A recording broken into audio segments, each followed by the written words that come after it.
Saudara-saudari terkasih, apakah saudara sudah memulai hari ini dengan penuh sukacita dan punya niat untuk berbuat baik meskipun kecil?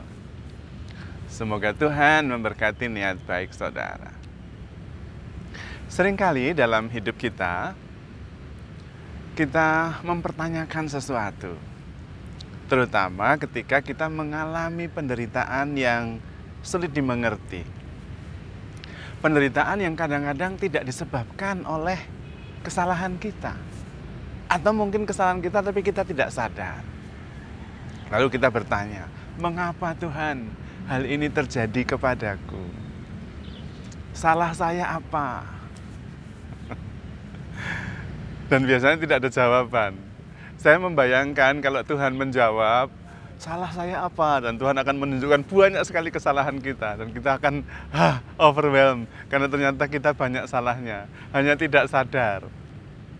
Salah satu kesalahannya adalah hidup itu tidak perlu dipertanyakan. Wong hidup itu bukan masalah menjawab pertanyaan. Hidup itu tidak sekedar mengisi teka-teki. Tidak. Ada banyak hal yang kita tidak tahu. Dan kalau tidak tahu, apakah kita tidak bisa menikmati? Bisa. Anda itu banyak, Anda dan saya juga tidak tahu membuat kue, roti yang enak. Tapi makan roti, kue yang enak sekali. Tidak tahu tidak berarti tidak bisa menikmati. Itulah hidup. Tetapi kadang-kadang kita tidak adil juga. Tidak adil dalam arti ketika kita senang, kita mendapat begitu banyak rahmat, kita tidak bertanya, mengapa saya? Kenapa ini terjadi? Nah, kita senang, ya pura-pura nggak tahu aja lah, menikmati saja gitu. Artinya, hidup ini tidak perlu tahu banyak juga. Dan memang sebetulnya kita tidak mengetahui banyak hal. Karena itu Tuhan meminta kepada kita jangan menghakimi. Karena kita tidak punya data cukup kok untuk menghakimi. Kita tuh tidak tahu benar atau salah pada dasarnya. Benar tapi sebagian. Dan benar sebagian itu kadang-kadang justru membuat kesimpulan keliru.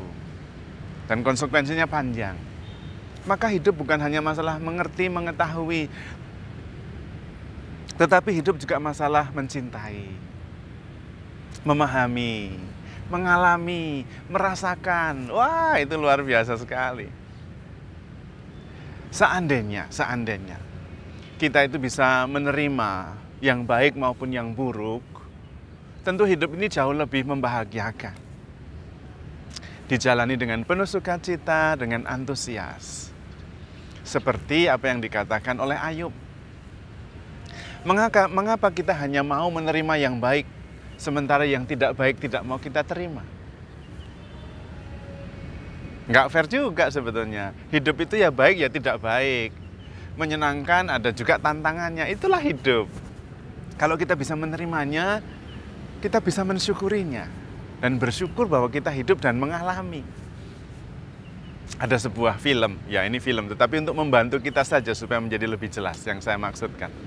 Kalau tidak salah, judulnya The City of Angel. Nicolas Cage yang jadi angel, malaikat.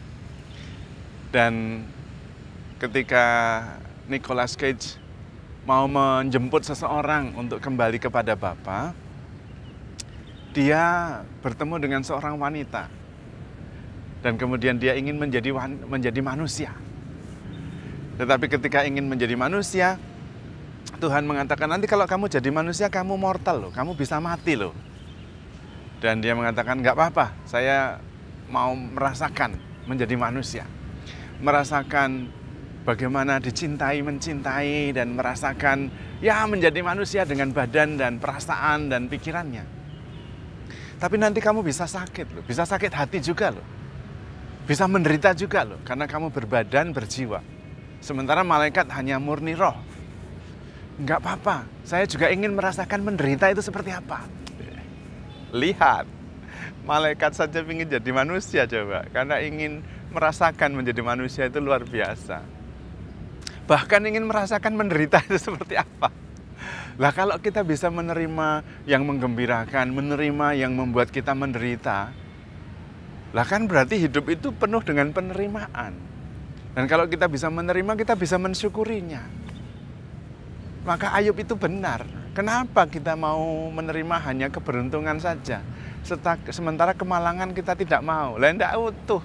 Padahal keberuntungan, peristiwa positif, itu tidak bisa dirayakan, diamati, dialami kalau tidak ada peristiwa negatif. Kita itu tidak bisa bilang, wah siang. Nah, kita bisa bilang siang karena ada malam. Wah penuh cahaya. Nah, kita tidak bisa bilang gitu karena kalau kita tidak punya pengalaman mengalami kegelapan. Sama, sukacita juga kita tidak bisa, waduh euforia senang sekali. Nah kalau tidak pernah menderita, kita tidak bisa sungguh-sungguh mengalami sukacita itu. Dan tetap poinnya, kalau kita bisa menerima segalanya, dua-duanya, kita bahagia terus, bersyukur terus. Senang ya bersyukur, tidak senang ya bersyukur. Nah, malah jadi senang jadinya. Karena itu 1 Korintus 13 kasih miracle mindset itu menerima segala sesuatu, percaya segala sesuatu, mengharapkan segala sesuatu. Mujizat terjadi kalau kita mempunyai mindset, sikap seperti itu terhadap hidup. Tidak ada seseorang yang sangat menjengkelkan sampai semuanya negatif. Tidak ada. Pasti seimbang. Ada negatifnya, ada positifnya. Nyatanya ada orang yang mencintai dia itu, ayo. Tidak ada juga orang yang semuanya positif. Nggak ada negatifnya. Nggak ada juga. Ada positif, ada negatif, ada baik, ada buruk. Kita hidup melampaui baik dan buruk. Melampaui benar dan salah. Dan banyak hal tidak ada jawabannya. Karena memang hidup ini bukan untuk menjawab pertanyaan. Hidup ini untuk bersyukur, untuk mengalami, untuk merasakan. Dan kalau mengalami kesulitan, cari solusi. Bukan mencari jawaban, mungkin tidak ada jawabannya, tapi tahu caranya bagaimana mengatasi. Solusi. Dan di situ kita bertumbuh. Mungkin jawabannya nanti sesudah lama, oh gitu, tapi sudah melaluinya. Dan kita sudah menjadi lebih terampil, lebih baik. Maka penting sekali, keep going. Everything will come to you at the right time. Terus berjalan dengan tekun dan setia. Segalanya akan terjadi dengan baik-baik saja. Everything will be well, everything shall be well. Meskipun kita tidak tahu. Atau tahunya hanya sebagian. Ya nggak apa-apa. Karena memang hidup tidak harus tahu segala-galanya. Mengetahui kadang-kadang malah membuat kita tidak nyaman. Ada orang yang melihat bagaimana tempe dan tahu dibuat, lalu malah tidak berani makan tempe, makan tahu. Padahal enak sekali. Saya tidak ngerti itu cara buatnya gimana, tapi makan, waduh senang sekali saya. Tempe goreng, mendoan, alah enak sekali itu. Menurut saya tidak harus kita mengetahui. Mengetahui kadang-kadang justru malah membuat kita takut, khawatir. Dan itu adalah mekanisme pikiran. Memang pikiran menjaga kita supaya waspada, hati-hati, antisipasi. Bagus juga. Tetapi hidup bukan sekedar antisipatif. Hidup bukan sekedar berjaga-jaga saja. Tetapi juga bersyukur, menikmati, mengalami. Keseimbangan lah. Keseimbangan. Tetapi terutama mengalami, merasakan, mensyukuri. Karena itu tidak perlu kadang-kadang mengetahui segala-galanya. Syukur kalau kita tahu, kita bersyukur. Kalau tidak tahu pun bersyukur. Yang penting kita masih bisa merasakan, masih bisa menikmati, masih bisa mengalami, dan masih bisa percaya. Yang bisa kita ketahui supaya kita lebih bersyukur lagi. Yang tidak kita ketahui, kita imani. Kita syukuri, kita yakini bahwa segalanya akan baik-baik saja. Bahwa Tuhan itu penyelenggara kehidupan yang bijaksana. Bahwa Tuhan itu menjanjikan masa depan yang penuh harapan. Bahwa di dalam Tuhan, segalanya akan indah pada waktunya. Ada bagian yang perlu kita ketahui, ada bagian yang kita terima saja, tidak harus tahu, ada bagian yang harus kita imani. Kalau semua kita ketahui, hidup itu membosankan sekali. Kenapa? Karena predictable, dapat diperkirakan, tidak ada surprise. Justru hidup ini adalah miracle, full of surprise. Sehingga kita terus-menerus bisa antusias menghadapi kehidupan. Maka perlu kita mempunyai mindset yang terbuka. Mindset miracle mindset. Mengharapkan segala sesuatu, percaya segala sesuatu, mensyukuri segala sesuatu. Dan kita bisa kalau kita selalu bersama Tuhan.